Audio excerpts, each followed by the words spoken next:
Voilà, bonjour tout le monde. Pour la manne fraîche, je me réjouis de nouveau que vous soyez là. Merci de vous être abonné. Merci également de partager la manne fraîche. Aujourd'hui, j'ai un super message qui va vraiment, vraiment vous bénir. Écoutez-le, réécoutez-le, partagez-le autour de vous. C'est un très, très bon message qui m'a vraiment impacté. On va commencer avec Galates 5. Galates chapitre 5 au verset 6. Je répète, Galates chapitre 5 au verset 6. Il est dit: car en Jésus-Christ, ni la circoncision, ni l'incirconcision n'a de valeur, mais la foi qui est agissante par la charité. Ici, nous voyons, il est parlé de l'ancienne alliance et de la nouvelle alliance. Et la nouvelle alliance qui prime, c'est la foi. La foi est vraiment importante, mais elle doit agir par l'amour. Et c'est intéressant, venez avec moi dans 1 Jean, première épître de Jean, au chapitre 4, au verset 18, il est dit: la crainte n'est pas dans l'amour, mais l'amour parfait bannit la crainte. Car la crainte suppose un châtiment, et celui qui craint n'est pas parfait dans l'amour.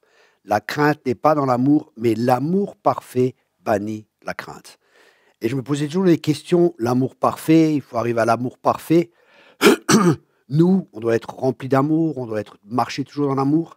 Et en fin de compte, je me suis rendu compte que c'est un but et un objectif, mais également, quand il y a de la crainte, c'est qu'on n'est pas conscient de l'amour parfait de Dieu. Parce que l'amour parfait de Dieu va chasser la crainte. Qu'est-ce que ça signifie concrètement pour nous? Ça signifie concrètement qu'on est conscient que Dieu nous aime parfaitement. Quand il y a de la crainte, ça signifie qu'il y a quelque chose qu'on craint. Et on craint quelque chose et on ne peut pas faire confiance aux promesses de Dieu. Et c'est pour ça qu'il y a de la crainte. On ne fait pas complètement confiance aux promesses de Dieu qui pourvoient à tous nos besoins avec richesse et gloire. On a peut-être un problème dans le travail, dans les finances ou n'importe où, et on n'est pas certain que Dieu va intervenir parce qu'on n'est pas conscient, on n'a pas la révélation de l'amour parfait de Dieu.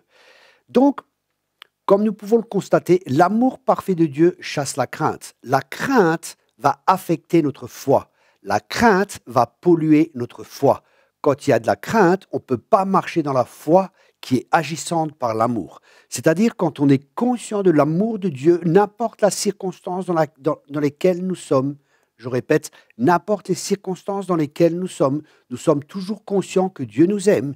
Et c'est-à-dire aussi que parce qu'il nous aime, il a une solution pour que nous puissions sortir de ces problèmes, de ces difficultés, des circonstances dans lesquelles nous sommes. Ça signifie être conscient de l'amour parfait de Dieu va nous aider à marcher par la foi. La foi est agissante par l'amour.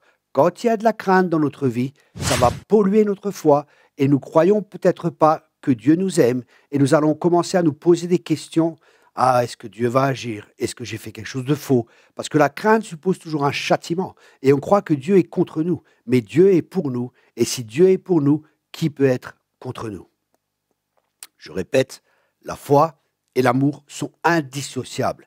Mais le fondement, ça doit être l'amour. C'est pour ça que la Bible dit que nous sommes enracinés dans l'amour de Dieu. Et quand on est rempli de l'amour de Dieu, quand on est conscient que Dieu nous aime, ça nous aide à marcher par la foi parce qu'on sait que Dieu est bon, Dieu est pour nous, Dieu n'est pas contre nous. Et ça, c'est tellement, tellement important. Et je prie que vous receviez une révélation de l'amour du Père, cet amour parfait qui va bannir la crainte de nos vies. Je suis persuadé que cette vidéo vous a béni. C'était court, mais je pense que c'est profond et je prie vraiment pour la révélation.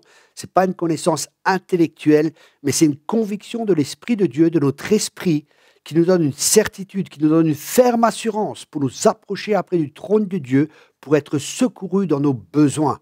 Et ça se fait par la foi, mais cette foi, elle est liée à la compréhension, à la révélation, à la connaissance de l'amour de Dieu pour chacun de nous. Dieu nous aime, il est pour nous, il n'est pas contre nous. Soyez abondamment bénis. Merci beaucoup, bonne journée. On se voit la semaine prochaine pour une nouvelle manne fraîche.